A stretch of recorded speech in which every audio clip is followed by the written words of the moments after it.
ಮುನ್ನಾಂಜಿನಪ್ಪನವರ ನೇತೃತ್ವದಲ್ಲಿ ನಾವೆಲ್ಲರೂ ಕೂಡ ಸೇರಿರ್ತೀವಿ.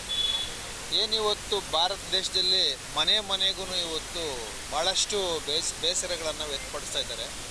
ಅದು ಯಾಕೆ ಬೇಸರವನ್ನು ವ್ಯಕ್ತಪಡಿಸ್ತಾ ಇದ್ದಾರೆ ಅಂತಂದ ಮಾನ್ಯ ಭಾರತ ಸರ್ಕಾರದ ಗೃಹ ಸಚಿವರು ಆಗಿರ್ತಕ್ಕಂಥ ಅಮಿತ್ ಶಾ ಏನಿದ್ದಾರೆ, ಇವರು ಡಾಕ್ಟರ್ ಬಾಬಾ ಸಾಹೇಬ್ ಅಂಬೇಡ್ಕರ್ ಅವರನ್ನು ಅಪಮಾನ ಮಾಡಿರ್ತಕ್ಕಂಥದ್ದು, ಅವಹೇಳನಕಾರಿ ಮಾತನ್ನು ಮಾತಾಡಿರ್ತಕ್ಕಂಥದ್ದು ಭಾಳಷ್ಟು ಬೇಜಾರಾಗಿತ್ತು. ಬಟ್ ಕೆಲವರು ಅದೇ ಬಿ ಜೆ ಪಿಯಲ್ಲಿರ್ತಕ್ಕಂಥವ್ರು ಜೆ ಪಿ ನಡ್ಡಾ ಅವರಾಗಿರ್ಬೋದು, ಅವ್ರು ಇನ್ನೊಬ್ಬರು ಜೆ ಕಾ ಅಂತೇಳಿ ಇದ್ದಾರೆ. ಇವರೆಲ್ಲರೂ ಕೂಡ ಯಾವ ರೀತಿ ಸಮರ್ಥನೆ ಮಾಡ್ಕೊತಾ ಇದ್ದಾರೆ ಅವ್ರು ಮಾಡಿರೋದನ್ನ ಅಂತಂದರೆ, ದಲಿತ ಆರಾಧಕರನ್ನ ಅವಮಾನ ಮಾಡಿದ್ರು ಅಂತೇಳಿ ಕಾಂಗ್ರೆಸ್ ಅವರೇ ಹೇಳ್ತಾ ಇದ್ದಾರೆ ಅಂತಂದರೆ ಕಾಂಗ್ರೆಸ್ ಅವ್ರ ಮೇಲೆ ತಳ್ತಾ ಇದ್ದಾರೆ. ನಮಗಿಲ್ಲಿ ಕಾಂಗ್ರೆಸ್ ಅವರು ಸ್ಪೆಷಲ್ ಅಲ್ಲ, ಬಿ ಜೆ ಪಿ ಅವರು ಸ್ಪೆಷಲ್ ಅಲ್ಲ. ಪಕ್ಷಗಳು ಇವತ್ತು ಬರ್ತವೆ, ನಾಳೆ ಹೊರಟೋಗುತ್ತೆ. ಆದರೆ ಈ ದೇಶ ಸಂವಿಧಾನ, ಈ ದೇಶ ಭೂಮಿ ಇರೋವರೆಗೂ ಸಂವಿಧಾನ ಜಾರಿಯಲ್ಲಿರ್ತದೆ. ಇಂಥ ಸಂವಿಧಾನವನ್ನು, ಇಂಥ ಶ್ರೇಷ್ಠವಾದ ಅದ್ಭುತವಾದ ಸಂವಿಧಾನವನ್ನು ಡಾಕ್ಟರ್ ಬಾಬಾ ಸಾಹೇಬ್ ಅಂಬೇಡ್ಕರ್ ಕೊಟ್ಟವ್ರೆ. ಅವರು ಈ ಸಂವಿಧಾನ ಕೊಡೋವಂಥ ಸಂದರ್ಭದಲ್ಲಿ ಜೀವನದಲ್ಲಿ ಭಾಳಷ್ಟು ಏಳು ಬೀಳುಗಳನ್ನು ನೋಡಿದ್ದಾರೆ. ಎಷ್ಟೋ ದೇಶಗಳ ಸಂವಿಧಾನಗಳನ್ನು ಓದ್ಕೊಂಡಿದ್ದಾರೆ. ನಮ್ಮ ದೇಶದಲ್ಲಿ ಇರ್ತಕ್ಕಂಥ ಜನಗಳಿಗೆ ಯಾವ ರೀತಿ ಸಂವಿಧಾನ ಬೇಕು ಅಂತೇಳಿ ಬರೆದಿರ್ತಕ್ಕಂಥವ್ರು ಅವರು. ಆ ಸಂವಿಧಾನದಲ್ಲಿ ಯಾವುದೇ ಶ್ರೀಮಂತನಾಗಿರ್ಬೋದು, ಬಡವ ಆಗಿರ್ಬೋದು, ಎಲ್ರಿಗೂ ಸರಿಸಮಾನವಾಗಿ ನ್ಯಾಯ ಸಿಗಬೇಕು, ಸರಿಸಮಾನವಾಗಿ ಜೀವಿಸಬೇಕು, ಸರಿಸಮಾನವಾಗಿ ಬದುಕಬೇಕು. ಎಲ್ಲ ರೀತಿಯ ಜನಗಳಿಗೂ ಕೂಡ ಸುಮಾರು 6300 ಚಿಲ್ಲರೆ ಜಾತಿಗಳಿರ್ತಕ್ಕಂಥ ಈ ದೇಶದಲ್ಲಿ, ಕೋಟ್ಯಾಂತರ ಲಕ್ಷಾಂತರ ಧರ್ಮಗಳಿರ್ತಕ್ಕಂಥ ಈ ದೇಶದಲ್ಲಿ ಒಂದು ಕೋಮು ಗಲಭೆ ಆಗದೆ, ಒಂದು ಜಾತಿ ನೋಡಿದ್ರೆ ಇನ್ನೊಂದು ಜಾತಿಗೆ ಆಗದಿರೋಂಥ ರೀತಿಯಲ್ಲಿ ಅಲ್ಲದೆ, ಇನ್ನೊಬ್ರನ್ನ ಕಂಡ್ರೆ ಇನ್ನೊಬ್ರಿಗೆ ಆಗದೇ ಇರೋ ರೀತಿಯಲ್ಲಿ ಅಲ್ಲದೆ ಎಲ್ಲರೂ ಸಮಾನವಾಗಿ ಬದುಕ್ತಕ್ಕಂಥ ಒಂದು ಸಂವಿಧಾನ ಈ ದೇಶದಲ್ಲಿ ಕೊಟ್ಟಿದ್ದಾರೆ ಅಂತಂದರೆ, ಇಡೀ ಭೂಮಿ ಮೇಲೆ ಭೂಮಂಡಲದಲ್ಲಿ ಇರ್ತಕ್ಕಂಥ ದೇಶಗಳಲ್ಲಿ ಭಾರತ ಅತ್ಯುನ್ನತ ಸ್ಥಾನದಲ್ಲಿದೆ. ಎಲ್ಲರೂ ಶಾಂತಿ ರೀತಿಯಿಂದ ಜಾತ್ಯ ರೀತಿಯಿಂದ ಬದುಕ್ತಾ ಇದ್ದೀವಿ. ಈ ಒಂದು ಅಟ್ಲೀಸ್ಟು ಒಬ್ಬ 7ನೇ ಕ್ಲಾಸ್ ಮಗುಗೆ ಗೊತ್ತಿರ್ತಕ್ಕಂಥದ್ದು ಕೂಡ ಬಾಬಾ ಸಾಹೇಬ್ ಅಂಬೇಡ್ಕರ್ ಅವರ ವಿಶೇಷತೆಗಳ ಬಗ್ಗೆ ಅಮಿತ್ ಶಾ ಅವರಿಗೆ ಗೊತ್ತಿಲ್ಲ ಅಂತ ಹೇಳೋದು ನಮ್ಮ ಒಂದು ನೋವಿನ ಸಂಗತಿ. ಆದರೆ ಇಂಥವ್ರು ಈ ದೇಶಕ್ಕೆ ಗೃಹ ಮಂತ್ರಿಗಳು ಆಗಿದ್ದಾರೆ.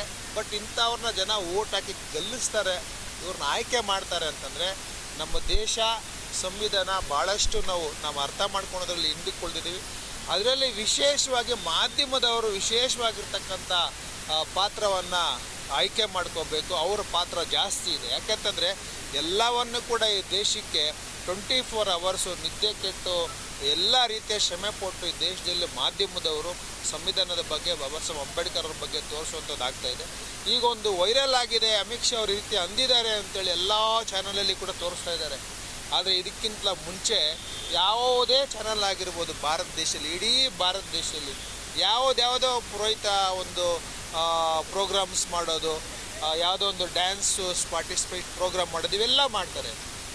ಯಾಕೆ ಈ ಮಾಧ್ಯಮದವರು ದಿವಸಕ್ಕೆ 1 ಅವರ್ ಬೆಳಗ್ಗೆ ಅಥವಾ ಸಾಯಂಕಾಲ ಬಾಬಾ ಸಾಹೇಬ್ ಅಂಬೇಡ್ಕರ್ ಅವರ ಸಂಪುಟಗಳ ಬಗ್ಗೆ 1 ಅವರು ಕಾರ್ಯಕ್ರಮಗಳನ್ನು ಮಾಡೋದಾಗಲಿ ತಿಳಿಸೋದಾಗಲಿ ಮಾಡ್ತಾ ಇಲ್ಲ. ಎಲ್ಲೋ ಒಂದು ಕಡೆ ಎಲ್ಲ ಮಾಧ್ಯಮದವರು ಅಲ್ಲದೆ ಕೆಲವೊಂದು ಮಾಧ್ಯಮಗಳವರು ದೊಡ್ಡದಾಗಿ ಬೆಳೆದಿರ್ತಕ್ಕಂಥ ಮಾಧ್ಯಮದವರು ಅವರು ಕೂಡ ಸಂವಿಧಾನಕ್ಕೆ ವಿರೋಧವಾಗಿದ್ದಾರೆ ಅಂತ ನನಗೆ ಅನ್ನಿಸ್ತದೆ. ಮೇಲ್ನೋಟಕ್ಕೆ ನಾವು ಸಂವಿಧಾನ ಪರ ಅಂತ ಹೇಳ್ತಾರೆ. ಯಾಕೆಂದರೆ ಬಾಬಾ ಸಾಹೇಬ್ ಅಂಬೇಡ್ಕರ್ ಅವರ ಜೀವನ ಚರಿತ್ರೆ ಬಗ್ಗೆ ಇವ್ರು ಯಾರೂ ಕೂಡ ಪ್ರೋಗ್ರಾಮ್ ಮಾಡ್ತಾ ಇಲ್ಲ. ಈಗ ಬಾಬಾ ಸಾಹೇಬ್ ಅಂಬೇಡ್ಕರ್ ಅವರಿಗೆ ಅವಮಾನ ಆಗಿದೆ ಅಂತೇಳಿ ಜನ ಬೀದಿಗೆ ಬಂದು ಹೋರಾಟ ಮಾಡ್ತಾ ಇದ್ದಾರೆ ಅಂತೇಳಿ ಎಲ್ಲರೂ ಕೂಡ ಇವತ್ತು ಚಾನಲ್ಗಳಲ್ಲಿ ಮಾಧ್ಯಮಗಳಲ್ಲಿ ತೋರಿಸ್ತಾ ಇದ್ದಾರೆ, ಮಾತಾಡ್ತಾ ಇದ್ದಾರೆ.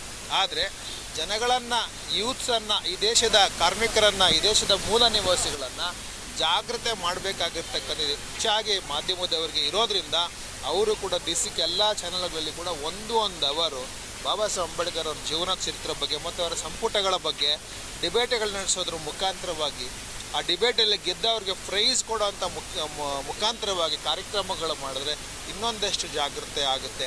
ಈಗ ತಾನೇ ನಮ್ಮ ಅಣ್ಣ ಹೇಳಿದ್ರು ಮುನ್ನಾಂಜಿನಪ್ಪರವರು, ನೀವೆಲ್ಲ ಸ್ವಲ್ಪ ಸಣ್ಣ ವಯಸ್ಸಿದ್ದೀರಪ್ಪ, ಇವಾಗ 75ನೇ ಸಂವಿಧಾನ ಜಾರಿಯಾದಂಥದ್ದು ಸಂವಿಧಾನ ಸಮರ್ಪಣೆ ಆಚರಣೆ ನಾವೆಲ್ಲ ಮಾಡಿಬಿಟ್ಟಿದ್ದೀವಿ.